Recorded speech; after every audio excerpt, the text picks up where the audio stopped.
Bonjour mes amours. Avant de commencer, un énorme merci à mes abonnés pour votre soutien incroyable. Vos j'aime et vos commentaires sont super importants pour moi et m'aident à continuer à créer. Si vous aimez la vidéo, n'oubliez pas d'aimer et de vous abonner si ce n'est pas déjà fait. Ça signifie beaucoup pour moi. C'est parti. La pluie était incessante, s'abattant contre les vitres du SUV noir de Landon Carrington comme un chant rythmique résonnant d'un passé oublié. Son chauffeur naviguait prudemment à travers les rues trempées de flaques grises du centre-ville de Chicago, tandis que Landon, assis à l'arrière, était absorbé par une feuille de calcul lumineuse sur sa tablette. Les chiffres étaient désormais son refuge. Les chiffres ne mentaient pas. Les gens, si. Cela faisait 5 ans qu'Helena était morte. 5 ans à prétendre qu'il allait bien. 5 ans à ignorer le silence qui emplissait son pantouse chaque fois qu'il y entrait. 5 ans à transformer Carrington Global en un empire de plusieurs milliards de dollars juste pour se distraire de la moitié vide de son lit. Il aurait dû le voir venir, le chagrin qui surgirait de nulle part. Mais rien n'aurait pu le préparer à ce qu'il vit ce jour-là. Ce fut un éclair, un scintillement au coin de son œil, mais assez pour détourner son attention de l'écran. 2 garçons, trempés et pieds nus, étaient blottis ensemble sous un étroit auvent devant une boulangerie. Ils tenaient une pancarte en carton. « Affamés, aidez-nous, s'il vous plaît. » Mais ce n'était pas la pancarte qui lui coupa le souffle. C'était leur visage, identique, âgé d'environ 5 ans, et il lui ressemblait trait pour trait. Landon cligna des yeux, 1 fois, 2 fois, puis se pencha en avant, plissant les yeux à travers les gouttes de pluie qui ruisselaient sur la vitre. Leurs yeux bruns foncés, cette mâchoire bien définie, même la manière dont l'un d'eux fronçait le nez de frustration. C'était une copie conforme d'une photo d'enfance que sa mère gardait sur sa table de nuit. « Arrêtez la voiture », dit Landon brusquement. Le chauffeur jeta un coup d'œil en arrière. « Monsieur », répéta-t-il.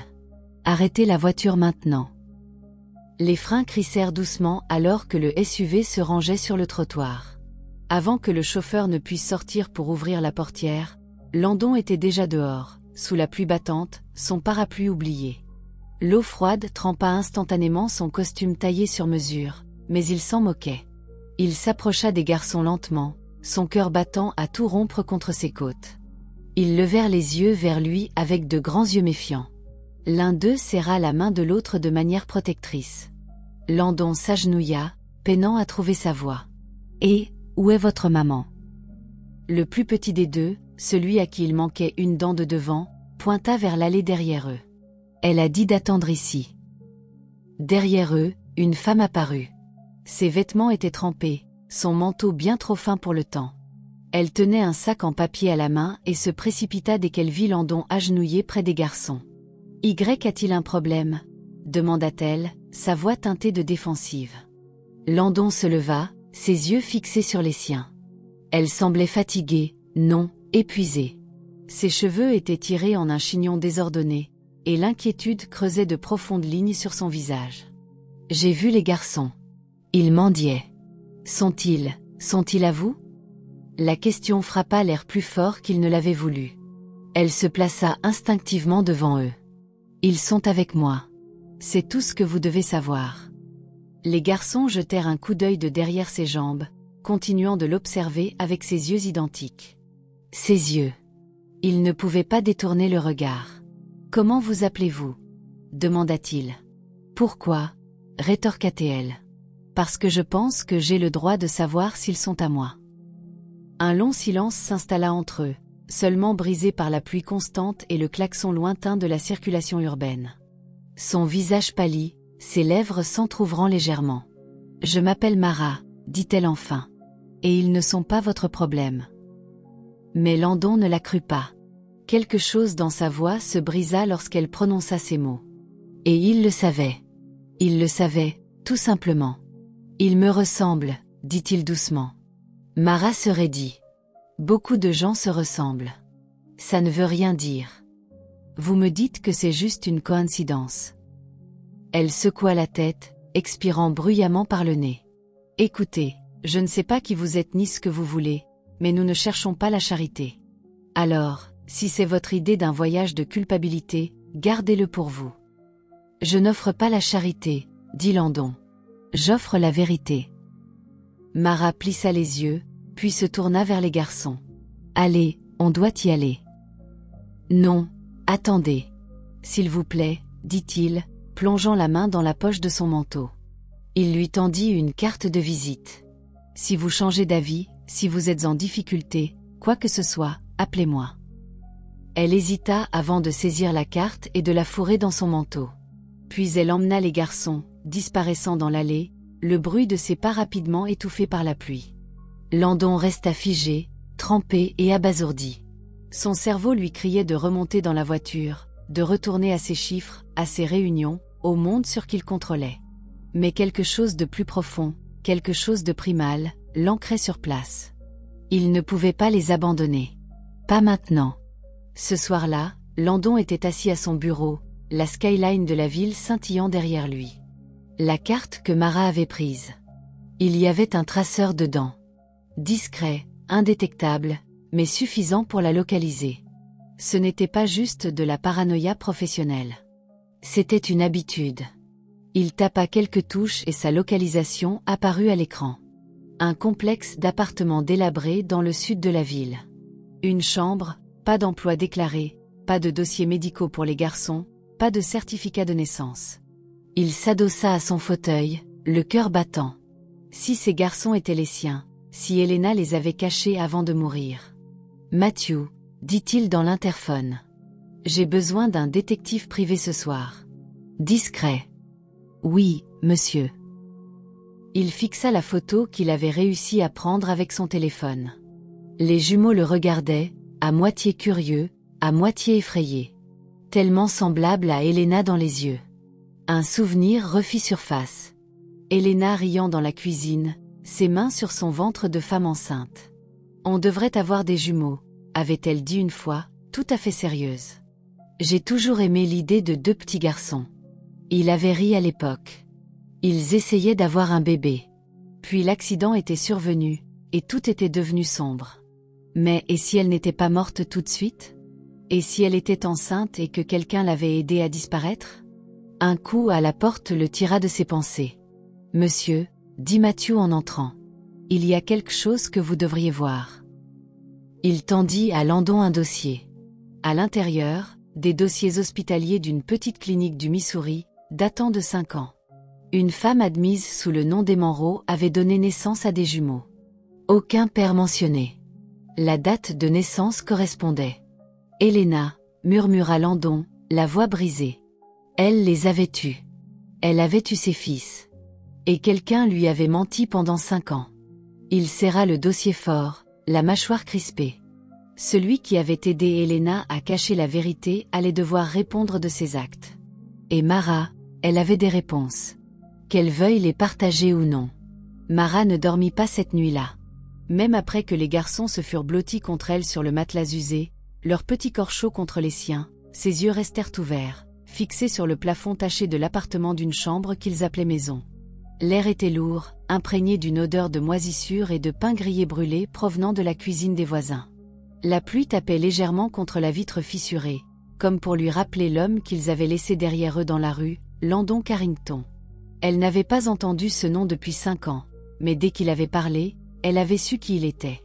Ce n'était pas seulement sa voix, sa mâchoire ciselée ou la confiance froide dans sa posture. C'étaient ses yeux. Les mêmes yeux que ces garçons voyaient dans le miroir chaque matin.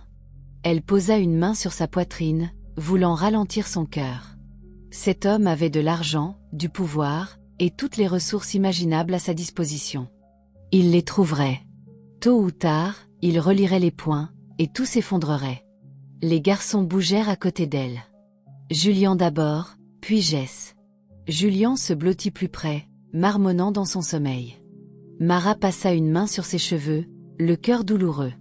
C'étaient de bons garçons, intelligents, gentils, trop observateurs pour leur âge. Ils méritaient mieux que cette vie de déménagement, de cachette, de survie. Mais la vérité pourrait les détruire. Elle n'avait plus le luxe de la culpabilité, seulement celui de la survie.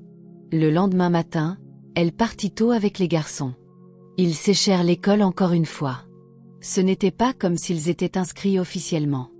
Ils prirent un bus jusqu'à la soupe populaire du centre-ville. Elle ne pouvait pas risquer d'être vue près de leurs lieux habituels. Landon était probablement déjà à leur recherche. Ils s'assirent dans un coin de la cafétéria, leur plateau chargé de nourriture donnée. Julian piqua dans les œufs brouillés avec une fourchette en plastique. Maman, l'homme d'hier, celui avec la voiture.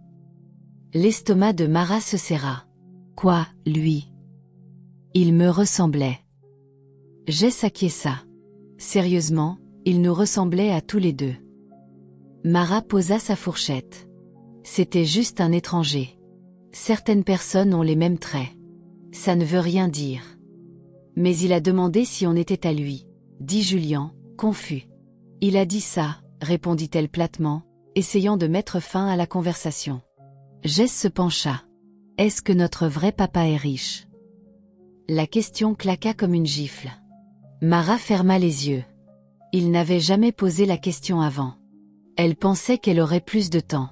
Mais bien sûr, ils étaient assez grands maintenant pour se poser des questions, surtout après cette rencontre. Je ne le connais pas, dit-elle prudemment. Votre mère? La femme qui vous a mis au monde. Tu n'es pas notre vraie maman? Demanda Julian, sa voix à peine audible. L'air quitta ses poumons. Non, je veux dire, oui, je le suis. Je vous ai élevé depuis votre naissance. Mais je ne vous ai pas porté. C'était quelqu'un d'autre. Une femme nommée Elena. Qui est-elle? Demanda Jess. Mara hésita. C'était mon amie, ma meilleure amie. Les garçons restèrent silencieux, absorbant l'information. Est-elle morte? Demanda Julian. Mara détourna le regard. Oui. Un autre mensonge à ajouter à la pile. Mais quel choix avait-elle? De retour dans le nord de la ville, Landon se préparait à la bataille. Il se tenait devant les fenêtres du sol au plafond de son penthouse, les bras croisés sur la poitrine, tandis que son assistant, Matthew, exposait les découvertes. Nous l'avons localisée dans un refuge il y a 3 ans sous le pseudonyme Marianne Lewis. Elle s'occupait des jumeaux à l'époque. Avant cela, elle travaillait dans un dîner à Springfield. Pas de véritable dossier d'emploi, pas de famille. C'est un fantôme. Sauf qu'elle ne l'est pas, murmura Landon. Elle a mes fils. Il se tourna, la mâchoire serrée. Et Elena? Le visage de Matthew se crispa. Nous cherchons encore. Elle a survécu à cet accident. Elle a disparu proprement. Aucun dossier hospitalier sous son vrai nom. Le seul lien est Mara. Landon arpenta la pièce. Elle a dit que les garçons n'étaient pas mon problème. Peut-être qu'elle ne connaît pas toute la vérité. Elle sait quelque chose, lâcha-t-il. Matthew n'argumenta pas. Landon soupira, frottant sa tempe. Je veux qu'on la suive. Je veux que chaque personne avec qui elle a parlé au cours de la dernière année soit enquêtée. Chaque adresse, chaque ami. Nous allons découvrir exactement qui elle est et ce qu'Elena lui a dit. Et les garçons? L'expression de Landon s'adoucit légèrement. Je veux qu'ils soient en sécurité. Je ne veux pas que Mara panique et s'enfuit à nouveau. Matthew hocha la tête. Compris. Alors que l'assistant partait, Landon se tourna vers la fenêtre. Son reflet le regardait, hanté, incertain, profondément ébranlé. Comment Elena avait-elle pu lui cacher cela? L'avait-elle planifié ou quelqu'un l'avait-il forcé? Une chose était sûre, il ne les laisserait pas lui échapper à nouveau. Le lendemain soir, Mara avait de nouveau fait un sac. Elle fourra des vêtements dans un sac de sport, attrapa l'argent d'urgence dans le tiroir de la commode et jetait sans cesse des coups d'œil par la fenêtre. Quelqu'un les avait suivis plus tôt. Un homme en manteau beige qui n'était jamais entré dans la soupe populaire, mais qui s'était attardé juste assez longtemps pour lui donner la chair de poule. Il était temps de partir. « Maman », murmura Julian depuis l'embrasure de la porte. « On s'enfuit encore. » Elle s'agenouilla devant lui, soupirant. « Juste un petit voyage, bébé. Comme la dernière fois. Est-ce que l'homme va nous emmener? » « Non, » dit-elle fermement. « Je ne le laisserai pas faire. » Derrière Julian, Jess se tenait en silence, son petit visage crispé par l'inquiétude. Mara ferma le sac. « On part dans 10 minutes. » Le lendemain matin, Landon reçut une alerte. « Ils ont quitté l'appartement », rapporta Matthew. « Disparu dans la nuit. Pas de mots, pas de traces. L'estomac de Landon se noie. Savait-elle qu'on la suivait? Elle est intelligente, prudente, et elle l'a déjà fait. Landon frappa du poing sur la table. Nous avons été trop lents. Mathieu hésita. Nous avons une piste. Landon leva les yeux. Elle a utilisé une carte prépayée pour acheter un billet de bus. Ça a été localisé à Gary, dans l'Indiana. Il y a combien de temps? 6 heures. Emmène-moi là-bas. Au crépuscule, Mara et les garçons avaient trouvé un abri temporaire dans l'appartement d'une amie. Une ancienne colocataire de fac qui devait une faveur à Mara et ne posait pas de questions. Mais Mara ne se sentait pas en sécurité. Elle se tenait sur le balcon, observant la rue calme en contrebas. « Pourquoi maintenant, Elena ?» murmura-t-elle dans l'obscurité. « Pourquoi ne lui as-tu pas dit ?» Elle se souvenait de la nuit où Elena était apparue à sa porte, 5 ans plus tôt, ensanglantée, contusionnée, paniquée. « Il pense que je suis morte », avait-elle chuchoté. « Je dois disparaître. Tu ne peux pas élever des bébés en fuite, lui avait dit Mara. Je ne le ferai pas. Toi, tu le feras. C'était de la folie. Mais Elena l'avait supplié, lui avait fait jurer le secret, lui avait dit qu'il ne devait pas savoir. Pas encore. Et puis, elle était partie. Jusqu'à maintenant. Landon arriva à Gary juste après minuit. L'appartement où Mara séjournait avait été repéré par leur équipe de surveillance quelques heures plus tôt. Elle n'avait pas bien couvert ses traces cette fois. Peut-être avait-elle peur. Peut-être était-elle fatiguée. Quoi qu'il en soit, il n'attendait plus. Il monta les escaliers lui-même, renvoyant son équipe. Il voulait que cette conversation ait lieu face à face. Il frappa. Des pas à l'intérieur. Une pause. Puis la porte s'ouvrit. Les yeux de Mara s'écarquillèrent. Vous m'avez suivi. Vous vous êtes enfui. Je devais le faire. Il entra sans demander. Elle ne l'arrêta pas. Les garçons dormaient dans la pièce d'Axe en grave côté. Les yeux de Landon se posèrent sur la porte fermée avant de se fixer sur Mara. Vous m'avez menti, dit-il doucement. Je les ai protégés. De moi? De votre monde. Il marcha jusqu'au centre de la pièce. J'ai le droit de connaître mes fils. J'ai le droit à la vérité. Mara croisa les bras. Et qu'auriez-vous fait si Elena vous l'avait dit? Les élever dans votre tour d'ivoire? Leur apprendre à porter des costumes avant des baskets? Ce n'est pas la vie qu'elle voulait pour eux. Vous ne savez pas ce qu'elle voulait. Moi, si. J'étais là quand elle a saigné à travers sa robe à l'arrière de ma voiture. J'étais là quand elle pleurait jusqu'à s'endormir chaque nuit, terrifiée que quelqu'un vienne la chercher. J'étais là quand elle a pris la décision la plus difficile de sa vie, disparaître. La voix de Landon baissa. Qui la poursuivait? Mara hésita. Était-ce mon père? Les yeux de Mara se tournèrent vers la porte des garçons, puis revinrent vers lui. Je ne sais pas avec certitude, dit-elle. Mais Elena était terrifiée par quelqu'un de proche de vous. Elle a dit qu'il y avait des choses que vous ne saviez pas, qu'elle n'avait pas le temps d'expliquer. Tout ce qu'elle a demandé, c'était que je garde les garçons en sécurité. Loin de votre nom. Loin de ce monde. Landon expira lentement. Elle est vivante. Je ne l'ai pas vue depuis cette nuit-là. Je ne sais pas. Il s'approcha. J'ai besoin de la trouver.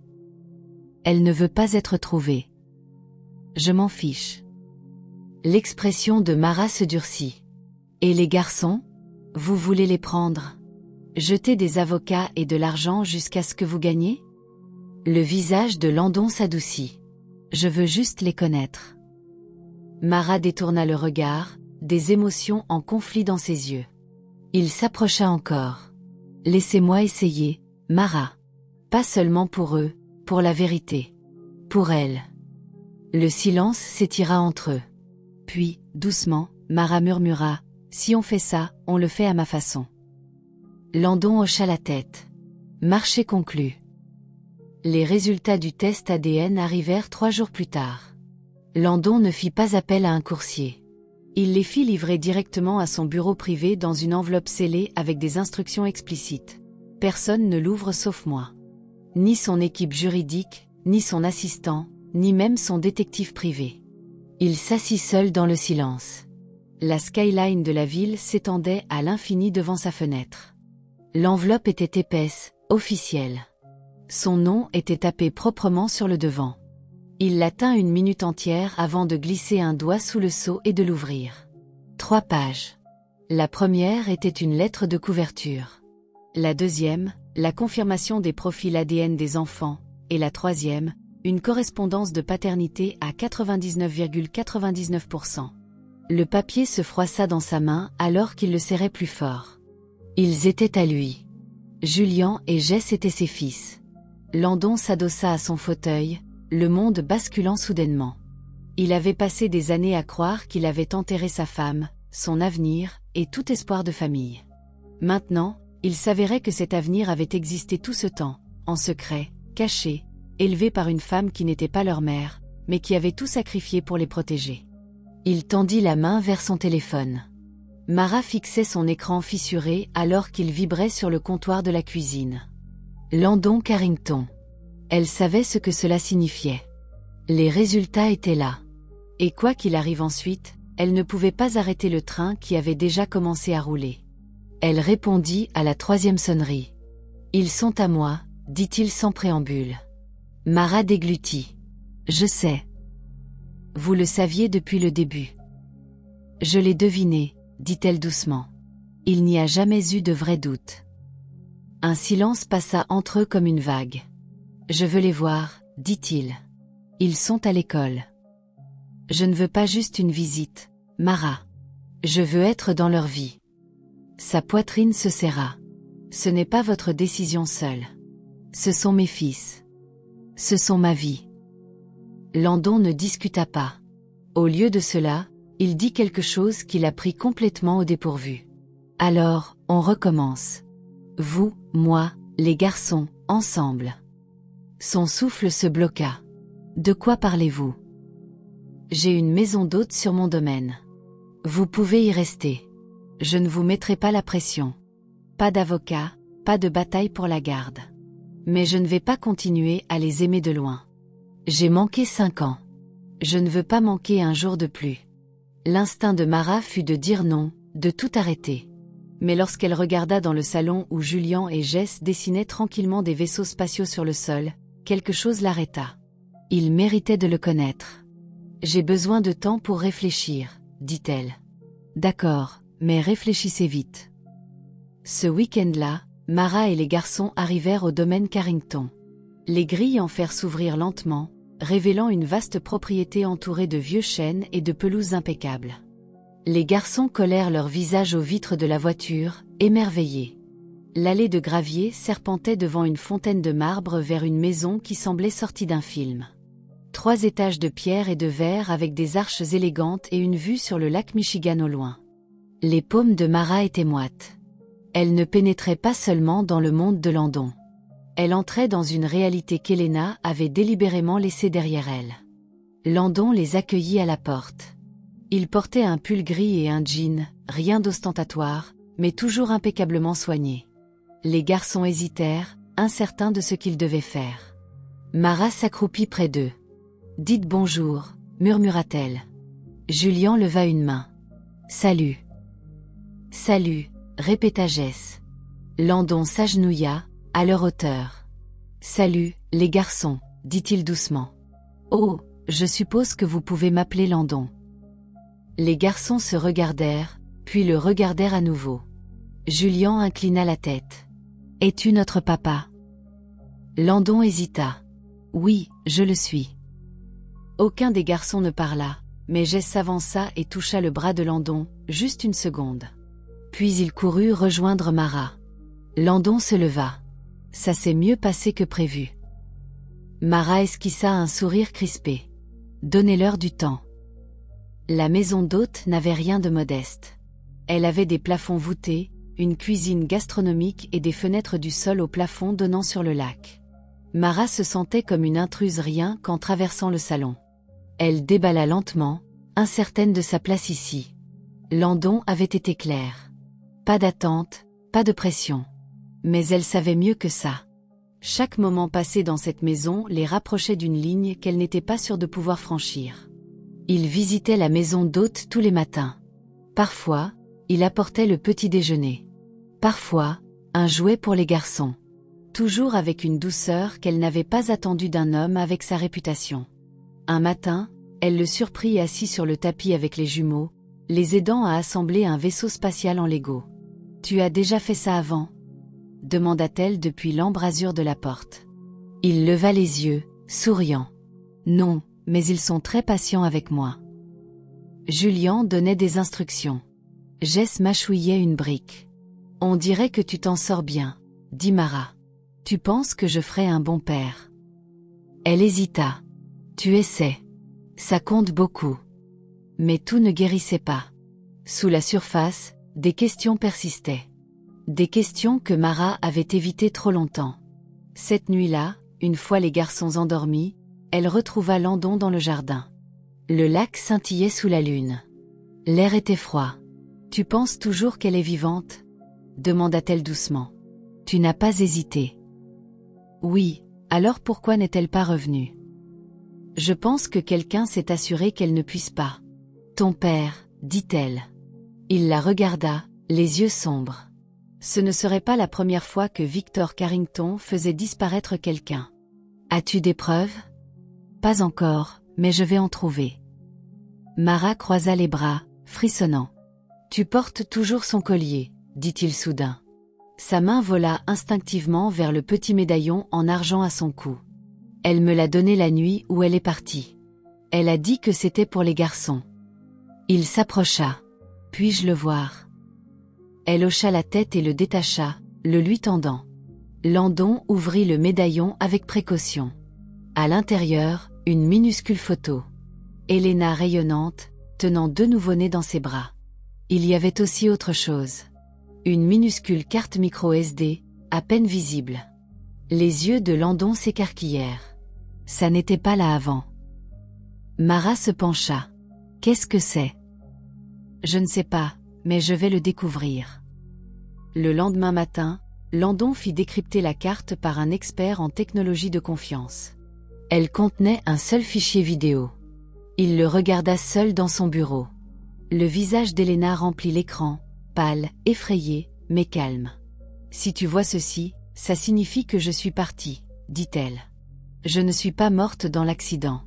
Je l'ai simulé parce que quelqu'un voulait ma mort, et ils ne s'arrêteront pas tant qu'ils n'auront pas obtenu ce qu'ils veulent. » Elle marqua une pause, déglutissant difficilement. « C'est ton père, Landon. Il a découvert les bébés. Il a dit qu'ils étaient une responsabilité, une faiblesse. J'ai entendu ses plans. Des plans pour que ça ressemble à un accident. Je ne pouvais pas prendre ce risque. Je ne sais pas si tu verras ceci un jour, mais si tu le fais, dis aux garçons que je les aime. Remercie Mara. Et s'il te plaît, ne le laisse pas leur faire du mal. » L'écran devint noir. Landon resta assis, abasourdi, en silence. Son père, Victor Carrington, l'homme qui avait construit l'empire qu'il dirigeait maintenant, l'homme qui lui avait tout appris, avait essayé de tuer sa femme et ses enfants à naître. Son sang se glaça. Cet après-midi-là, Landon convoqua une réunion d'urgence avec son équipe juridique, ses détectives privés et une firme de sécurité. « Je veux une surveillance 24 heures sur 24 sur cette propriété, » ordonna-t-il. « Personne n'entre ni ne sort sans autorisation. »« Et Victor ?» demanda Matthew. La voix de Landon était d'acier. « On s'en prend à lui. Mais il est toujours président émérite.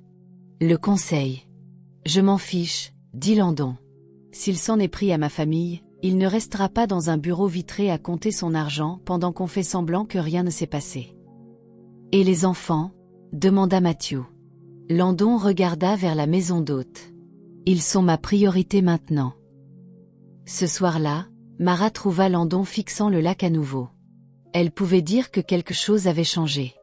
Sa mâchoire était plus serrée, ses yeux plus sombres. « Que s'est-il passé ?»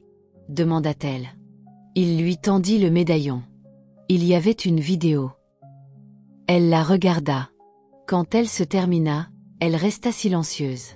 « Donc, elle avait raison de fuir, » murmura-t-elle. « Oui, et tu la crois ?»« Oui. » La voix de Mara se brisa. Je l'ai laissé tomber. Non, tu les as sauvés. Tu leur as donné de l'amour, de la sécurité. Tu m'as donné une seconde chance que je ne méritais pas. Ils se tenaient proches, l'air entre eux chargé de vérités non dites. Je ne sais pas ce que ça signifie, dit Mara. Ça signifie qu'on n'a plus à fuir. Et si Victor s'en prend à nous, Landon rencontra son regard, il devra me passer sur le corps. Landon Carrington avait toujours su que son père était impitoyable. Enfant, il admirait la discipline de Victor Carrington, sa maîtrise des salles de réunion, sa domination inébranlable dans chaque affaire qu'il touchait. Mais maintenant, Landon voyait l'homme non pas comme un titan de l'industrie, mais comme quelque chose de bien plus dangereux. Un manipulateur qui avait tenté d'effacer ses propres petits-enfants de l'existence. Cette seule pensée glaçait le sang de Landon. Après avoir visionné la vidéo d'Elena, Landon passa à l'action. Si elle était encore en vie, il devait la trouver. Si Victor l'avait réduite au silence, il devait le prouver. Et il ne le ferait pas seul. Mara avait toujours vécu dans l'ombre, se déplaçant dans le monde avec une prudence silencieuse, évitant tout ce qui sentait le pouvoir ou l'attention. Mais quelque chose changea en elle dès qu'elle vit la vidéo d'Elena. Sa loyauté n'avait jamais faibli. Mais maintenant, sa peur se transformait en autre chose. De la fureur. Ensemble, elle et Landon élaborèrent un plan. Elle commencerait avec son vieux téléphone jetable, longtemps oublié, mais occasionnellement contacté par un numéro mystérieux marqué E. Au fil des ans, Elena avait pris contact exactement 3 fois, sans jamais parler, seulement par SMS. En sécurité, les garçons. C'était tout. Ils apportèrent le téléphone à une experte en technologie en qui Landon avait une confiance absolue, une femme nommée Kayla, dont les compétences incluaient le cryptage, la récupération et l'analyse numérique. Kayla tapa rapidement sur les touches. « Ces messages ne viennent pas d'un numéro personnel, dit-elle. Ils ont été acheminés via un serveur masqué, mais il y a une adresse IP de rebond intégrée dans les métadonnées. Ça ressemble au sud du Colorado. » Colorado, répéta Mara. Plus précisément, un endroit appelé Telluride. Isolé, riche, calme. Un bon endroit pour se cacher. Landon se leva, réserva le jet. Les garçons restèrent au domaine sous la protection d'une équipe de sécurité privée. Mara n'avait jamais été loin d'eux plus de quelques heures, mais elle faisait confiance aux gardes que Landon avait engagés. Et au fond, elle savait que ce voyage n'était pas seulement pour elle, mais pour eux. Le jet privé de Landon était aussi luxueux qu'elle l'avait imaginé. Siège en cuir, verre en cristal, un bourdonnement discret de pouvoir et de richesse auquel elle ne s'était pas encore habituée. Elle regardait par le hublot pendant que Landon consultait des dossiers sur une tablette. « Comment fais-tu » demanda-t-elle. Il leva les yeux. « Faire quoi ?»« Vivre dans ce monde. J'ai privé, équipe de gens, toujours en contrôle. » Il laissa échapper un petit rire presque autodérisoire. « Je ne suis pas en contrôle. Plus maintenant. On dirait que tu le es. » Je fais semblant. Mara inclina la tête. « À quoi pensais-tu que ta vie ressemblerait avant tout ça ?» Landon marqua une pause. « Je pensais que je serais marié à Elena, dit-il doucement. Je pensais qu'on élèverait des enfants dans une maison au bord du lac. Je pensais quitter l'entreprise de mon père et faire quelque chose de plus simple. Peut-être créer une fondation, être père, mari. Est-ce qu'elle le savait ? Je ne pense pas qu'elle y croyait. Pas après ce que Victor lui a fait. » Il baissa les yeux, la voix plus basse. « Mais je le pensais. » Mara se tourna vers le hublot. « Je pense qu'elle le savait, » dit-elle. Telluride était d'une beauté à couper le souffle dans son isolement. La neige couronnait les montagnes entourant la petite ville. Tout sentait le pin, la terre et la distance. Landon loua un pick-up, et la triangulation GPS de Kayla les mena sur une route sinueuse qui se terminait par une cabane endormie nichée entre des conifères. Ce n'était pas grand-chose, modeste, usée, mais elle semblait habitée. Une voiture était garée dehors. Le souffle de Mara se bloqua. « C'est ici. » Landon sortit en premier, scrutant les bois comme un protecteur instinctif. Mara suivit, les mains tremblantes. Ils frappèrent. 1 fois, 2 fois. Puis la porte s'ouvrit, et Elena se tenait là, vivante. Pendant un long moment, personne ne parla. Le vent bruissait dans les arbres. Quelque part, un oiseau cria. Elena semblait différente, plus mince. Ses cheveux étaient plus longs, striés de gris. Mais ses yeux doux et orageux, étaient indéniables. « Salut », murmura-t-elle. Mara s'avança. « Elena. » Elena l'enlaça fort. « Tu es venue. » Elles se reculèrent. Les yeux d'Elena s'emplirent de larmes alors qu'elle regardait Landon. « Je ne savais pas si tu me trouverais un jour. » « J'ai failli ne pas y arriver, » dit-il, la voix basse. Ils entrèrent. La cabane était petite mais confortable, remplie de livres, de couvertures et de photos des jumeaux. Mara fixa une photo des garçons en bas âge, portant des chapeaux rouges assortis. Elle ne l'avait jamais vu auparavant. « Tu nous as surveillés, » dit-elle doucement. Elena hocha la tête. « Quand je pouvais. » De loin. Landon s'assit en face d'elle, son corps tendu par l'émotion. « Pourquoi ne m'as-tu pas dit que tu étais vivante ?»« Je voulais, » dit-elle, la voix tremblante. « Mais je savais que Victor surveillait encore. Je savais qu'un seul faux pas, et il finirait ce qu'il avait commencé. » Landon serra les poings. « Il t'a menacé ?»« Pas directement, mais j'ai entendu des choses. Des hommes au téléphone, des choses sur des accidents, des responsabilités. Il pensait que j'étais juste une femme essayant de te piéger. »« Tu étais enceinte, » murmura Mara. « Tu étais terrifiée. » J'ai dû faire croire que j'étais morte. L'accident était réel. J'ai juste marché avant le feu. Une amie m'a aidée à disparaître. Et toi, Mara, tu as sauvé mes garçons. » Mara baissa les yeux, les larmes brouillant sa vue. « J'aurais dû lui dire plus tôt, » murmura-t-elle. Elena tendit la main à travers la table. « Tu as fait ce que je t'ai demandé. Tu leur as donné une vie. Je ne cesserai jamais d'être reconnaissante. » Landon se leva. « On ne peut pas rester ici. Ce n'est pas sûr. »« Je sais, » dit Elena. « J'ai vu aux nouvelles que Victor était sous enquête. »« Il va être inculpé, » dit Landon. « Je m'en assure. »« Tu penses que ça l'arrêtera ?» demanda Elena. Il a bâti son empire sur des secrets et du levier. Il ne tombe pas sans bruit. Mara se leva, la voix ferme. Alors, on le traîne sous les projecteurs. Ils rentrèrent à Chicago avec Elena 2 jours plus tard, voyageant sous des pseudonymes et atterrissant en privé. Le domaine de Landon ressemblait désormais à une forteresse. Gardes armés, grilles fermées, et un nouvel élan de détermination. Quand les garçons virent Elena pour la première fois, ils ne la reconnurent pas, mais quelque chose, peut-être l'instinct, les fit regarder un peu plus longtemps. Julian tira sur la manche de Mara. « C'est elle. » Mara hocha la tête. « C'est votre maman. » Elena s'agenouilla devant eux, les mains tremblantes. « Vous m'avez manqué à chaque anniversaire, » dit-elle, les larmes coulant sur son visage. « Chaque premier mot, chaque rire. Mais je n'ai jamais cessé de vous aimer. Pas une seconde. » Julian tendit les bras en premier, l'enlaçant. Puis j'ai suivi, s'accrochant à son côté. Mara recula, observant la scène avec un mélange de tristesse et de soulagement. Landon se tenait à ses côtés. « Merci, » murmura-t-il. « Pourquoi ? » « Pour avoir tout tenu ensemble quand je ne pouvais pas. » Cette nuit-là, Landon rencontra son père face à face. Victor Carrington avait toujours été intouchable. Même maintenant, il était assis derrière un bureau en acajou, sirotant du scotch comme si de rien n'était. Mais Landon était préparé. Il posa la vidéo sur le bureau de Victor sans un mot. Les yeux de Victor se posèrent sur l'écran. En regardant, son visage ne tressaillit pas, mais ses mains se crispèrent autour du verre. Quand la vidéo se termina, Victor posa son verre. « Je suppose que tu penses être malin, » dit-il. « Je n'ai pas besoin d'être malin. J'ai juste besoin d'être minutieux.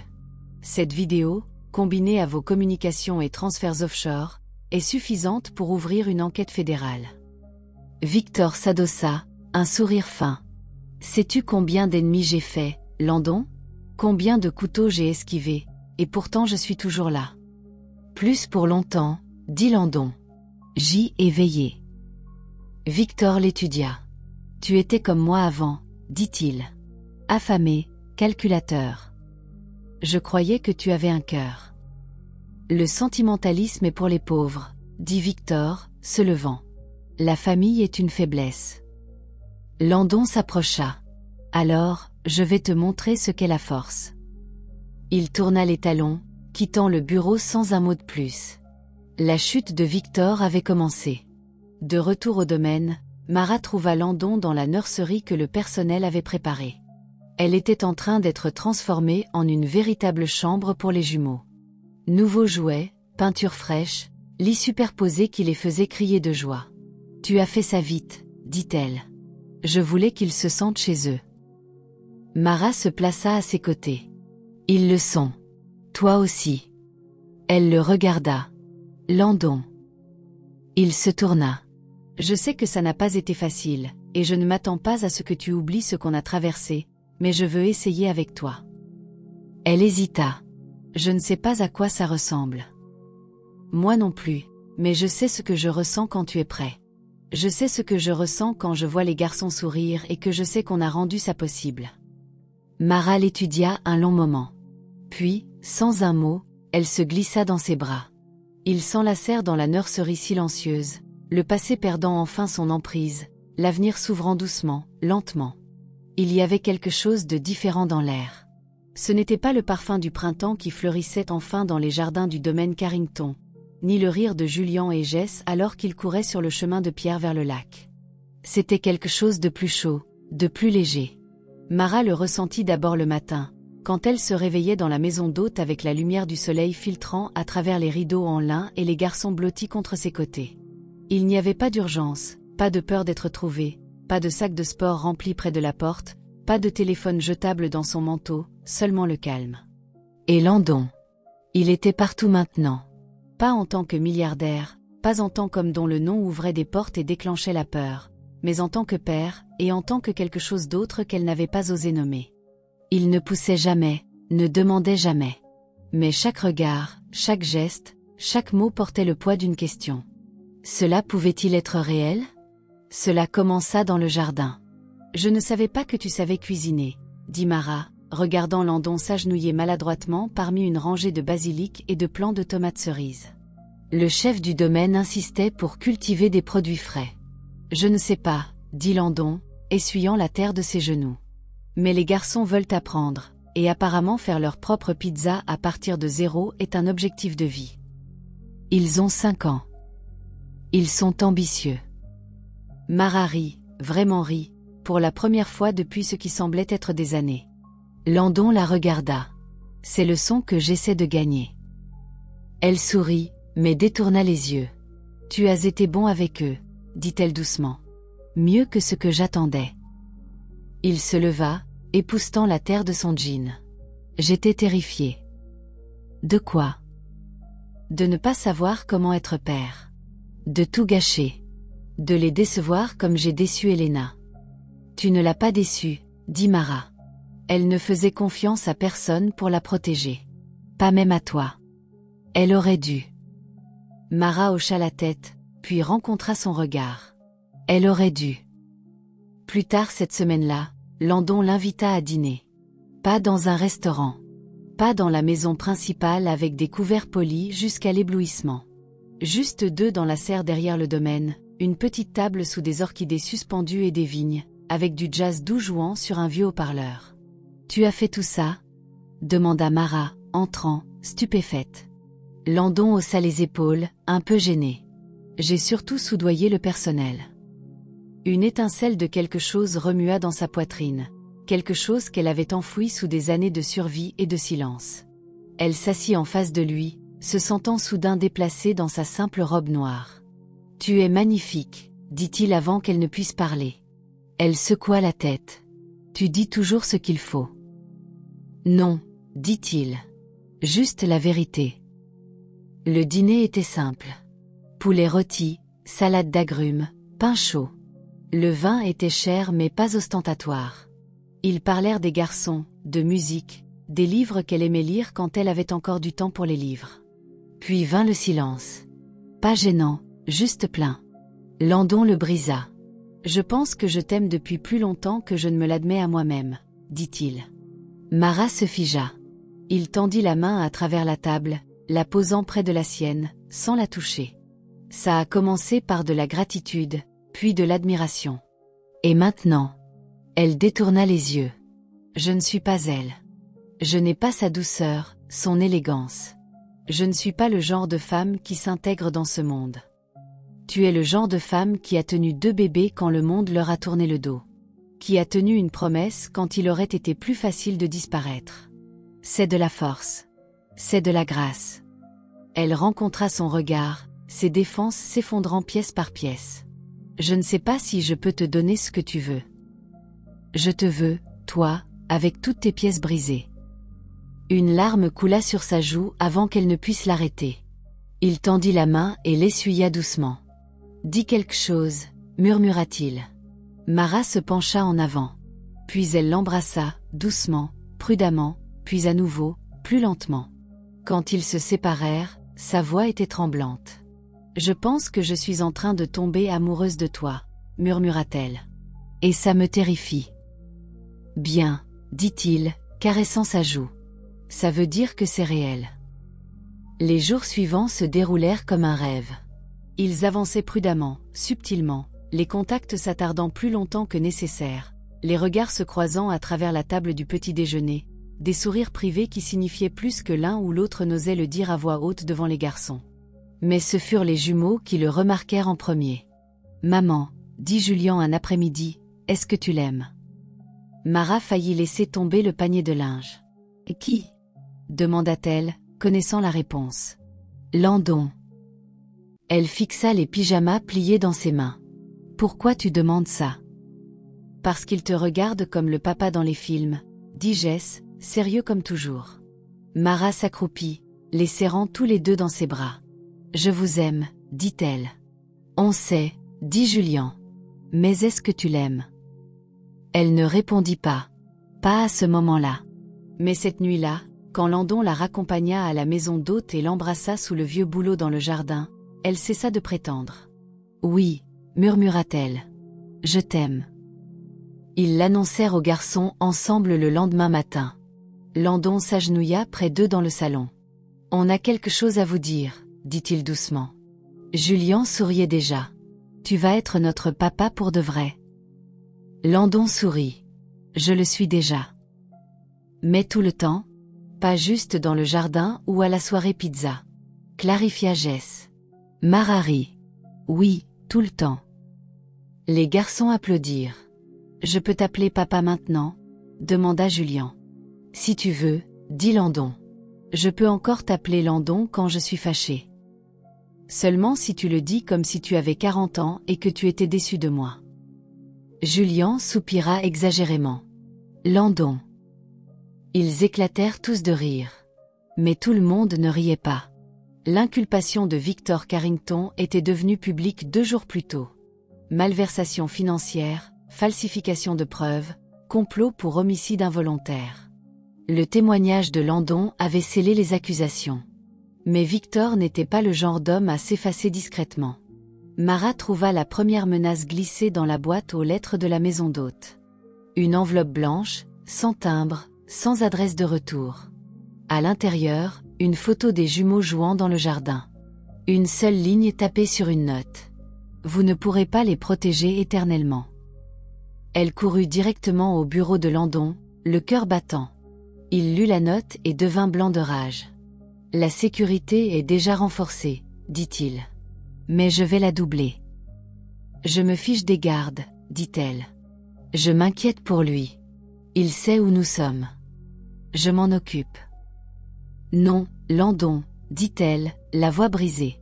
Il ne s'arrêtera pas tant qu'il n'aura pas pris quelque chose de toi. Alors, je lui donnerai une raison de me craindre. » Cette nuit-là, Landon rencontra à nouveau son équipe juridique et le détective privé. Ils retracèrent la livraison jusqu'à un véhicule enregistré sous une société écran liée aux anciennes participations de Victor. Victor était désespéré, et les hommes désespérés commettaient des erreurs. Les enquêteurs de Landon rassemblèrent assez pour ajouter une violation des conditions de sa caution. En 48 heures, Victor Carrington fut arrêté à nouveau. La seconde arrestation fit les gros titres. mais Landon se moquait de l'image publique. Il se souciait seulement que sa famille puisse enfin respirer. Mara se tenait dans l'embrasure de la porte de la chambre de Landon lorsque la nouvelle éclata. Il leva les yeux de l'écran. Il est en détention. Elle ne parla pas. Elle marcha simplement vers lui, passa ses bras autour de lui, et expira pour la première fois depuis des semaines. « Tu l'as fait », murmura-t-elle. « Tu nous as protégés. » Il embrassa son front. « Nous l'avons fait. » Ils restèrent ainsi longtemps, enlacés dans le silence, entourés par le scintillement des lumières de la ville au-delà des fenêtres. Finalement, Landon brisa le silence. « J'ai une question, » dit-il. Mara leva la tête. Il plongea la main dans le tiroir à côté du lit et en sortit une petite boîte en velours. Son souffle se bloqua. « Je ne veux pas remplacer ce que tu as perdu, » dit-il. « Je veux construire quelque chose de nouveau avec toi, avec Julian et Jess, avec tout ce qu'on a appris, tout ce qu'on a survécu. » Il ouvrit la boîte. À l'intérieur, une simple bague en or avec 2 petites pierres, une pour chacun des garçons. « Veux-tu m'épouser ?» Mara la fixa, puis le regarda. Ses yeux scintillaient. « Je n'ai pas besoin d'un mariage, » murmura-t-elle. « J'ai besoin de toi. » Il sourit. « Alors, dis oui. » Elle le fit. Le mariage fut intime. Pas parce qu'il devait l'être. Landon aurait pu remplir une cathédrale, faire venir des invités des 5 continents, et couvrir les jardins du domaine Carrington de milliers de roses blanches. Mais ce n'était pas ce que Mara voulait. Alors, à la place, ils se marièrent au bord du lac sous un dais de fleurs printanières. Seules les personnes importantes étaient là.